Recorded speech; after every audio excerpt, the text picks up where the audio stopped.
yaa ngi jaaba jóge ba tey ci biir réewum Sénégal bés bi la journée ginnaaw coowal Bougazelli am na benn doomu Mbaye Ndiaye bu ñu jàpp ci faux billet ci Sénégal wàlli tamit mbaa jàmm la bés bi la journée waa ji Cheikh Issa Ndiaye la tudd te dañ ko arrêté ak i faux billet la toll ci benn milliard suñu koppar lii te bi muy jàkkaarloo mag enquête kat yu gendarmerie moom nag waa ji nekk fa di laayam mi ndaxte nee na lañ ko ji yëpp mooma looloo tax muy sàkku njëggal ci kanamu enquête kat yi ndax nee na jafe-jafe yu amee looloo waral jëfam gi looloo tax muy sàkku njëggal ci kanamu auto-attekaay ci Sénégal yëgle kaay bi ne gaay gay seen réseau bi ca Gambie la nekk te parquet bi nag ci ubbi information judiciaire la jëm ba noppi fëgg mandat de dépôt Cheikh Ndiaye ak i naataangoom libération ne Cheikh Issa Ndiaye ak waayam bi di Abdoulaye Faye aljuma ci guddi la ñu jóge Dakaaru capitale bu Sénégal ngir dem ca Gambie fa ñu bëggoon a raxasee dollars yi ak euro yi toll ci benn milliard sunu koppar yëgle kaay bi ne waaye nag section de recherche moo leen infiltré ndax dañoo yaakaaroon ne gars yi seetal billet yi la ndekete yoo loolu mooy seen musiba libération ne Cheikh Issa Ndiaye ak waayam bi di Abdoulaye Faye ñu leen tege loxo ca Mbuur te section de recherche bu Sénégal daal moo fa jaar la tribune doomu ministre d'État Mbaye Ndiaye du Cheikh Issa Ndiaye la ñu arrêté ak benn milliard sunu koppar te lépp ay faux billets la moom ak juróom benn nit yoo xam ne waxtu yi ñu ngi ci loxo yoon yëgle kaay bi ne gars yi ñu ngi leen di toppee nag mooy association de malfaiteurs Cheikh Issa Ndiaye ak gàngam bi yëpp yëgle kaay bi ne am nañu retour de parquet faux billets moom kaso bi rek GP Quotidien doomu Mbaye Ndiaye bi di Cheikh Issa Ndiaye ak gars yi ñoom ñëpp waxtu bi nag daanu nañu ak benn milliard faux billets ci euro ak dollar waaye nag moom Cheikh Issa Ndiaye nee na li ñu ko tumal lépp moom la looloo tax muy sàkku jéggal ci kanamu auto-attekaay ci Sénégal ñu fatt foofu ubbi dossier Pape Alé Niang ci kanamu auto-attekaay ci Sénégal bés bi la journée taskatu xabaar bi waxtu wi nag ay dossier bi ne pataas bu tàng jër ci loxo njiitu réew mi Macky Sall ak auto-attekaay bu Sénégal ndax kuréel bi ëmb taskatu xabaar ci Sénégal nee nañu seen bëgg-bëgg mooy ñu bàyyi taskatu xabaar ci nu mu gën a gaawee gaay kay nee nañu libération immédiate et sans condition la ñu bëgg ci mbiru Pape Alé Niang procureur de la République di Amady Diouf ma nga indi leeral ci bés bi le jour ndaxte waa ji nee na jàmm ak jàmmoo gi ci réew mi daal kenn du ko salfaañe yéegle kaay groupe immédiat bi yamu ca ndaxte nee na njiitu réew mi Macky Sall ca 2015 la waxoon ne nag ci nguuram gi du am benn taskatu xabaar boo xam ne dinañ lu yóbbu ci kaso bi waaye ay waxi démbam ak i jëfi tayam daal mel na ni Barça ak Bambey wute am na ci de bés bi la journée kaddu Macky Sall yi démb ak jëfam tay gi daal wute na ndaxte yow xoolal diggante 2012 jàpp tey ji ñaata taskatu xabaar nu yóbbu ci kaso bi et pourtant moom Macky Sall waxoon na ni benn taskatu xabaar yu dem ci kaso bi ci nguuram gi waaye buñ doon lim taskatu xabaar yi dem ci kaso bi ci nguuru Macky Sall bi daal duñ fi jóg déedéet force boobu la ginnaaw ba ñu tegee loxo Pape Alé Niang procureur ba ngi indi leeral waaye li am ba des nga yëg nga ñàkk yëg pression yi daal ma ngay gën a tar bés bu nekk ndaxte yéen kaay bi nee na muy acteur politique yi ak société civile bu Sénégal ñoom ñëpp sàkku ñu teggi loxo taskatu xabaar bi bàyyi ko mu ñibbi ndaxte gars yi nee nañ lii nag day salfaañe liberté de la presse waaye nag jaay doole dëgg nag moom ci mbir yi enquête na looloo tax taskatu xabaar yi ba àndandoo doon benn say seen bëgg-bëgg nag moo ñu bàyyi Pape Alé Niang waaye yemuñ ca ndaxte gars yi sekk nañu ci état bu Sénégal mu sàmmonte constitution bu Sénégal rawatina article 8 ak 10 yi nga xam ne mooy garantir droit à l'information waaye tamit liberté d'expression enquête yéene kaay yamu ca ndaxte nee na waa CAP nag nee nañu intimidation yeeg musulman yi daal du jàll laas ne waa CAP kay nee nañu wax ci daal jaru muy bëri ndaxte waxtu guddu gàtt mooy ñu teggi loxo Pape Alé Niang bàyyi ko mu ñibbi këram ndaxte nee nañu dafa doon ñuy jàpp ay taskatu xabaar ci réewum Sénégal ndaxte loolu daal mënta jàll alerte quotidienne défense baa ngi gën a yaatu jëm ci Pape Alé Niang ndax ñëpp a sàkku ñu bàyyi ko mu ñibbi këram waaye loolu mooy dëgg waay sursaane procureur kay waxtu yu combat dëgg la samp te moom ñëpp contre tous les échos ne benn notaire benn avocat ak benn fiscaliste la ñu tuumaal ne dañoo escroquer benn doomu Guinée boo xam ne lu toll ci 672 millions sunu koppar lañ ko tëgg wëndeelu waa lii tamit mbaa jàmm la yëglekaay bi ne ubbi na ci enquête de section de recherche moo coy doxal te bâtonnier de l'ordre des avocats saisir nañ ko ci coow li nga xam ne la ñuy tudd benn notaire benn avocat ak benn fiscaliste bés bi la journée avocat Adji Sarr di Maître El Hadji Diouf démb nag moo gonte jano taskatu xabaar yi di yebbi dëgg ci kaw njiital Pastef Ousmane Sonko ndaxte Maître El Hadji Diouf nee na mën na ko waat ci alxuraan ni bés bu njiital Pastef Ousmane Sonko defee test ADN coow lu jeex ndax dina leer nañu ba mel ni jantum midi Maître El Hadji Diouf ci les échos ni Ousmane Sonko nag nee na daa set wicc te coow li takku ci laalewu ci Maître El Hadji Diouf ne kon Ousmane Sonko lan lay xaar pour def test ADN ndaxte waa ji nee na njiital Pastef du ko def mukk ndax saa bu ko defee daal daanu ndax coow li noonu ruumalaat ci réew mi naan moo def am deful lépp dina leer alerte quotidien ma ngi ca garde corps Ousmane Sonko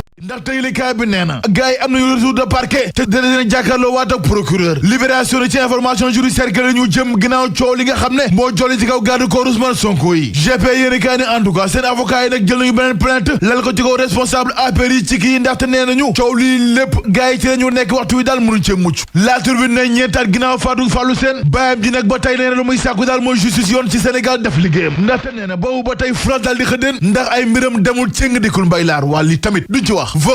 Mballo Diatham ak i gaayam tey jii la ñu door seen grève bu ñeenti fan yoo xam ne nee nañu duñu fas taxaat ak morom ma ndax seen saako def dëgg na ci réew mi mooy état bu Sénégal sàmmanteeg ay diggéem waaye dañu yokkal ñëpp seen salaire Mballo Diatham ak Sidya Ndiaye ñi ñu àndal nee nañu bu dee état bu Sénégal nag li ñuy saako defuñ ko seen xeex bi daal du am tànki gannaaw laas ne gaay kay nee nañu nag mbir mi nag dañ koy nëbal ba mu nëb laataa ñu naqaru